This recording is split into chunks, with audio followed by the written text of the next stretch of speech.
Babe, that relationship made you forget who you were. You started off the relationship as this bright star. Every man in the room couldn't help but to look at you. And your ex-man, he knew he wanted you. He knew he wanted you. And then he went and he was ready to chase. He was ready to fight. He was ready to climb mountains. And maybe you gave him access a little easier than he expected. And now you guys are in a full-blown relationship and he is the happiest man in the world. But then your spark starts to crumble. Little by little, you start questioning, is he the one? Am I meant to be in this relationship? Is he thinking about me? What's he planning for us? What are we doing in 6 months? Why hasn't he planned a trip? Why haven't I met his mom? Are we gonna have a baby? Oh my God, is this my man? And you go from being this solid star with this undeniable energy to this fragile angel. And I want you to know you're not alone. You are not alone. Many confident women go into relationships and lose that sparkle that made them these shining stars in the first place. And I want you to know that's just the inner lover girl in you. This is completely normal. Women at their natural feminine energies, they are what? Receivers. They're queens. They're resting. They are just meant to create life, create energy, and receive love and protection and resources from their masculine man. But let's backtrack. There is some knowledge that needs to be had before this relationship even starts. And unfortunately, no one teaches us this. I feel like our parents are like, find a nice guy, get in a relationship, get married, have kids, and boom, you're off to the races. But how do you know, like no one even asks you, are you ready for a relationship? Why is ready for a relationship equated to an age? Because absolutely not. I was not ready for a 5-year relationship when I was 23. I was not mature enough. I didn't have the conflict resolution skills yet. And I didn't have the confidence to feel my feelings, communicate my feelings, or even hold space for somebody else to show up as a full human with feelings, with complications, and with problems. But I'm here now and to talk about this. I'm here now for all of us to accept this, that like you lost your sparkle in that relationship because you were not ready to combine with a man, especially a man that wasn't ready either. Two young partners trying to figure it out together. It can be cute. It can be so romantic and it can be so cute. And believe me, I've been in that relationship, so I can attest that there's just something about like building together and growing together that's really adorable and intriguing and endearing. But it's also the reason that these relationships fail, because two unwhole people, two immature people trying to navigate this serious relationship, most of the time it's not going to work out, no matter how good and pure and intentional you both are. Because the woman has to, I wish women would walk into relationships most of the time as so confident that if they had the relationship or they didn't, they would be just fine. I feel like the way you would move in the relationship with this mindset would be completely different. Him not calling you wouldn't trigger you to the point that your self-esteem is now inflamed. And I know we've all been there. Why isn't he texting me? Why isn't he calling me? And also, does a man have to hold that responsibility of making sure your self-esteem is not inflamed? How is this a relationship, an equilibrium, if both of you are so fragile? And I believe this is why a lot of relationships are not lasting, because we weren't ready to be in them. But it's okay. It's okay, because it's okay to accept this. And I think that's why like now social media, there's so much dating content around red flags, green flags, how to be a good partner, how to identify that someone's a good partner. Who's talking about how do you know that you're ready, and how do you know that they are ready? And I'm going to tell you how. So green flag number one of how do you know if someone is ready for a relationship. Oh my God, I forgot what is this video about? Whatever. No, sign number one that someone is ready for a relationship is they ask you questions. Yes, they ask you questions about yourself. They want to know about you. They're so fascinated and they're so intrigued. And you know this is genuine because of the way the questions are. They're not just like, where did you grow up? What do you do for work? Where did your parents grow up? Where did they meet? These questions are going to be more so like learning about you and what makes you you and what makes you so special. You're going to have a feeling that like this person is having fun getting to know you, instead of like interviewing. I've been on dates where like I feel like I'm being interviewed because they already have like a list of things that they think they want, so they're just trying to check it off. I've totally walked into dates, been asked a bunch of questions, and then by the end of the day I could see their enthusiasm has left the building because something along the way I didn't answer something that they thought. I didn't answer anything wrong. You shouldn't go into dates with assumptions, really, honestly, unless they're like deal breakers like religion and family background or education or something like that.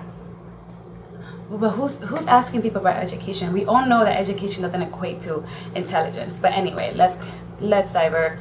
So sign number two that someone is ready for a relationship is they're able to listen to you with their full attention without making it about them, without interrupting you, and without trauma dumping, and without like they just are able to hold space for you while you talk. And bonus points if they follow up with like empathetic statements like I understand. That is frustrating. Someone that follows up with like trying to fix it or give you advice, that's not completely like mature, because you don't want to be in a relationship with someone and get married to someone that's always just trying to give you advice. Like you want to just be listened to unconditionally, as a woman especially, because we feel a lot of things. Again, we are receivers, especially if we're in our feminine energy. So we just want a man to listen. Let me just be a girl and chit chat. Let me just be a girl and ramble. I don't need your advice. Like I just want to ramble, and a man that could hold space for your yapping away, girl, keep him. Okay, that is a green flag. And then the third red flag that someone is emotionally mature to be in a relationship is that they know how to communicate how they feel. They feel their feelings, right? They go there with themselves. Like they hold their inner child's hand. They are able to be compassionate with themselves. If they are compassionate with themselves, and they can be compassionate with you and your emotions. This is a super green flag. Alexa, how do you know if someone is compassionate with themselves? About how they speak. So let's say like a lot of people, they're not compassionate because they'll say like, I am so dumb, I did this, oh my God, I did something stupid, I effed up on this, I'm such an effort, I always mess up when it comes to this, I'm self-destructive. Like they will start, so a lot of sorry. This how you know they're not compassionate with themselves, because they don't even like give themselves grace. They're automatically like apologizing all the time for just their existence. So how can they hold space for you if they don't hold space for themselves? So that's a clue that somebody's not emotionally mature for a relationship. And another red flag that someone's not emotionally mature for a relationship is if they're people pleasers. Like they are making themselves smaller so that you can exist comfortably. This in a partner long term is going to self-destruct the whole relationship, because one day when they finally like pop that bubble and show who they really are, and you don't accept them, they're going to cry like a baby. They're going to go nuts. And I understand, because they're like, wow, I've been bending over backwards for you. I've been making myself small for all this time. And the 1 minute that I want to show up as myself, you can't take it. And then it's okay for you to be like, I don't know who this person is. Like, who are you? You know, like, no one asked you to be this fake person. I dated someone like this before, where they were like, and they admitted it. They're like, when I date, I want to show up as like Prince Charming and do everything perfect. And the minute that like he had something to say, which it took him a month, he told me, it told me he was holding it in for a month about something that I was doing, but he didn't know how to communicate it. Mind you, this guy was in his late 30s. He was like 39. Yeah. So age does not, equate to emotional maturity. It took him a month to tell me about one of my behaviors that I was showing, showing and during our dates.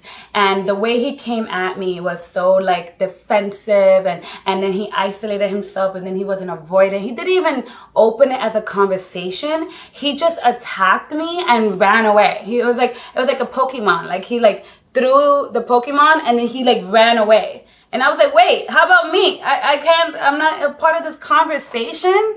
Then he tried to ghost me. So this just goes to show that like someone that's compassionate will obviously, like, compassionate with themselves, would never hold something in for a month. One, because that's just building resentment, right? We all know that is building resentment.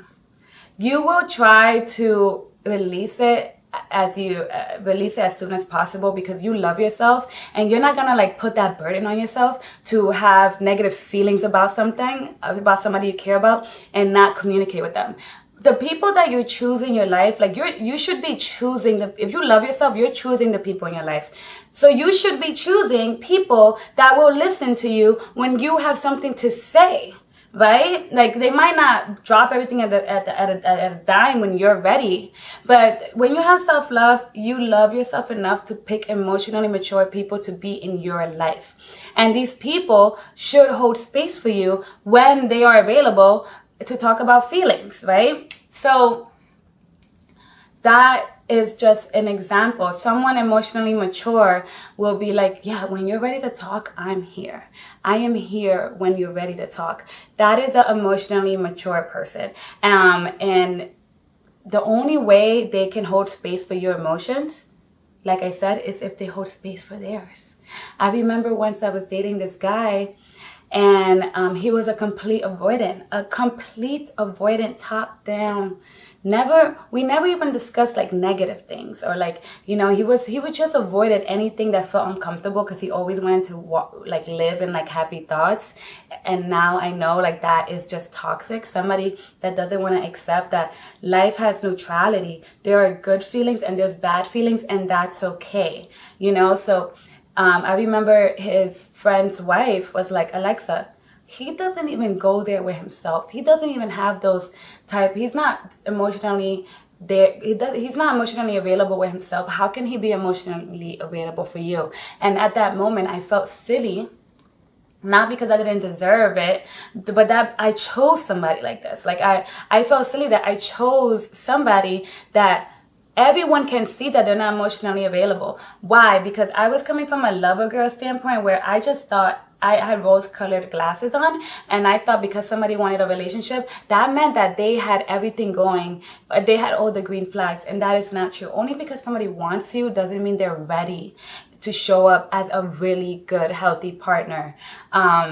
So I hope that was helpful, and we'll talk soon.